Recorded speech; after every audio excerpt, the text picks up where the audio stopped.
Okay, so just take a second. Imagine being inside a mind that's just running on two totally different clocks. Inside, you're, I don't know, a deep thinker, a poet, figuring everything out. Your thoughts are super vivid, they just don't stop. But then on the outside, put you in a situation with like actual stakes. You basically seize up like a deer in headlights. Totally, you're a full-time introvert, and boom, you suddenly have a crush. Right. And that moment, that collision, it's probably one of the most intense internal freakouts a quiet person can have. The disconnect is just massive. You've got your emotional side yelling, go talk to them. This matters. Yeah. And at the same time, your nervous system's just slamming on the brakes going, nope, retreat, safety first, connection, not even on the radar. Yeah, so that's the psychological battlefield we're diving into today. We're looking at this really high stakes, honestly super relatable story of a quiet student trying to figure out this huge crush. It's a deep dive, really, into that gap, between wanting something so much inside and just being totally stuck on the outside. Where, let's be honest, self-sabotage often feels like the only move. Exactly. And our source material here follows a student who basically describes themselves as like a background character in their own life, just kind of there until Alex shows up. Alex. And Alex wasn't just, any transfer student. They're described as someone who makes connecting with people look easy, like totally effortless, confident but not arrogant, friendly but not fake. You know the type, just easy to be around, which ironically makes our introvert feel like it's a million times harder to be around them. And the crush itself. It hit like a lightning strike, almost instant. The trigger. So simple. Alex just smiled at them during attendance check. That was it. And the introvert's imagination, which is already working overtime, right? It immediately blew that tiny smile up into this whole imagined future. The source literally says their brain printed a full-on wedding invitation. Wow. It really just shows you, doesn't it, how powerful a tiny, simple connection can be when it lands in a really rich internal world.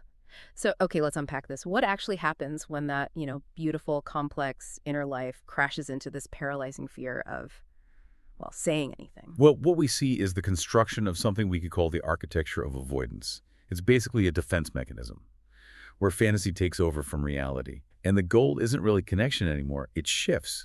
It becomes about avoiding the vulnerability you need for connection. Totally. And the flirting strategy our introvert came up with, it was a masterpiece of passive hopefulness, basically a 3-step plan relying entirely on like telepathy. Step 1, sit kind of near them. Step 2, never under any circumstances speak. Step 3, just hope they magically pick up on your intense, silent, extremely anxious vibes and fall in love. Yeah, the genius of that telepathy plan, if you look at the behavior, is that it carries zero actual risk for the introvert. Right. If it doesn't work, they can just say, well, I didn't do anything.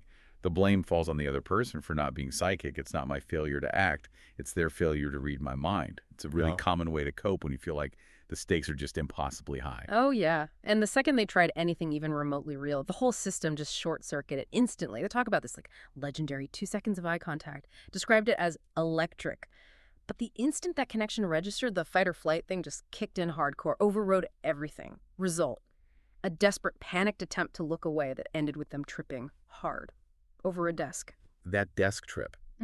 It's such a perfect, like, physical metaphor for social anxiety, isn't it? Right. The brain basically flagged successful connection as mortal danger, and the body's reaction was just flee or freeze. In this case, the flight was so fast, so overwhelming, it didn't even bother with coordination.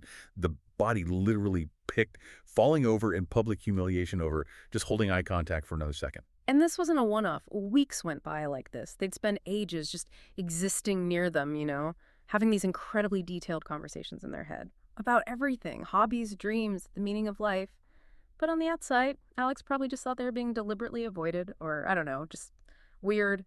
I wonder if the sheer amount of energy spent on that internal drama, on maintaining that avoidance, isn't actually more draining than just, saying hi. That constant self-monitoring. Should I? Shouldn't I? What if they look? Oh, God, they looked. It's utterly exhausting. And that whole loop is powered by what we could call the crush anxiety tick. Ugh, the tick. Right. And this is where, like, modern tech becomes its own special kind of hell. The source gives this perfect example. Opening the class group chat again and again, typing out a totally normal, harmless question like, hey, Alex, did you get the homework? Simple, right? And then just deleting it, closing the app. Yeah. And Googling the answer instead. We should probably define that tick a bit more clearly, yeah. It's not about fear of, like, romantic commitment, not yet anyway. It's about communicative commitment, that tiny act of sending a message. Unlike a Google search, a text is, well, it's vulnerable, isn't it? It's a little flag you plant saying, I noticed you, I'm thinking of you. It hangs there, needs a reply, could be interpreted in a million ways. And just the fear of that tiny bit of shared awareness is so strong that the system chooses inefficiency doing the work alone over connection. And the absolute peak of this whole avoidance thing, it came when they actually did try to break free from the telepathy zone. They somehow managed to raise a hand, offer this tiny, quiet hi, and Alex waved back. Success. Right. Right. Momentary success. But that survival instinct, it's always faster. Always. The brain logged successful interaction, immediately tagged it, maximum vulnerability achieved, and just hit the panic button. Full-on red alert. And the result of that internal scream was the introvert trying to make a graceful exit, walking straight into a door, face first. Door, like the most solid physical symbol of the mental wall they'd been building for weeks. It's almost too perfect. And the fallout wasn't just embarrassment, it was a full psychological retreat. Avoided Alex for a whole week. Just couldn't handle the mental replays, the flashbacks of their own face meeting the door frame. The perceived cost of that one awkward moment just became enormous. And that failure, followed by the retreat, that's the real turning point psychologically in this whole story. Yeah. Because when inaction and avoidance go on long enough, they always curdle into something darker than just being shy. It turned into guilt, and then into self-hate. Right. The focus shifts completely inward, doesn't it? It stops being about, does Alex like me? And becomes this really critical internal voice. Why can't I just talk to them? What is wrong with me? I feel broken. I'm never going to be the kind of person someone would actually choose. Let's really pause on that shift, because it's maybe the most crucial psychological insight here. The real pain, the deep hurt, wasn't the fear of Alex rejecting them externally. You can kind of deal with that, right? And yeah, it was about them. The pain that really cut deep was the ongoing internal rejection of the self. Every time they didn't act, it was like piling up evidence for this internal prosecutor, arguing that they were fundamentally flawed, incapable, not good enough. That's fascinating. So the pain of thinking I am not enough, purely because I can't summon the courage to even try, that becomes way worse, way more corrosive than any hypothetical no from Alex ever could be. The crush basically ended up being this horrible mirror, just reflecting back this perceived core inadequacy. It's exactly right. And eventually, the internal cost of keeping up that whole architecture of avoidance just got too high. It started to outweigh the terror of actually trying to communicate.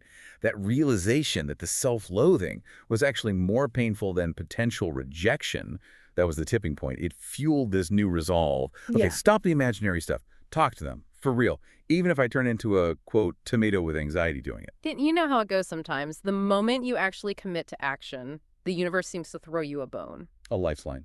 A mandatory connection in this case. They got paired with Alex for a group project, which instantly removed the biggest hurdle, right? The pressure of initiating. Now they had to interact. And it was focused on something neutral, the project itself. And that forced proximity in that lower stakes setting, it led straight to this huge plot twist. It totally shattered the image the introvert had built up of Alex, the discovery. Alex was, well, kind of shy too.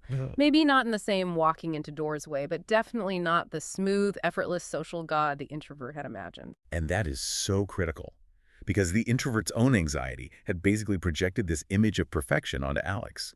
Finding out Alex had their own vulnerabilities, their own shyness, it created common ground. It instantly leveled the playing field, made the whole thing feel less like climbing a mountain to reach this perfect being, and more like just two people figuring stuff out. It shifted from me trying to impress them to us finding a shared space. And the actual breakthrough, the moment things really clicked, it wasn't some big dramatic speech or witty flirtatious line. It was one simple, really low-key question. From Alex, hey, do you like Studio Ghibli? But that is the perfect gateway question. And here's why. It's specific, which signals genuine interest in a particular thing, not just generic small talk. It points to a shared cultural interest, potentially something deeper, and it offers an immediate safe topic. It's like saying, I see something in you, maybe we share this. It completely bypasses that awkward so-whether stage. Yeah. And that one shared thing just opened the door. Suddenly they were texting, sending memes, sharing playlists. The real communication finally started. And it wasn't built on trying to fake confidence. It was built on shared interests and, surprisingly, a kind of shared vulnerability. And the introvert learned Alex wasn't totally oblivious either. They'd notice things, like when the introvert would go quiet in group discussions. So the connection wasn't made by pretending to be someone loud and outgoing. It was made just by being present, by being available for that small, authentic opening. Which brings us right to the core lesson here, doesn't it? The big realization for the introvert was I didn't have to fundamentally change who I am. I didn't need to become this super charismatic person. I just had to be brave enough to be myself in my own quiet way. That's such a powerful takeaway, that real connection. It's often kind of awkward, it's messy. The source puts it beautifully, redefining success. Sometimes flirting isn't smooth charm. Sometimes it's just showing up, stuttering through small talk, and staying long enough to be seen. And just accepting that awkwardness, leaning into that vulnerability, that's way more real. They became actual friends with maybe something more down the line. So what does this all boil down to for you, listening right now? True connection. It rarely fits into our neat little internal plans or answers our telepathic calls. It usually demands that we show up vulnerably, often right in the places where we feel the least comfortable, the least prepared, like in that zone of small talk or making that first visible effort. That journey from being stuck inside your head to actually connecting with someone. I mean, accepting that stumble, that awkward moment is just part of the deal. That initial anxiety, it feels huge, but it's like the price of admission to something potentially really good.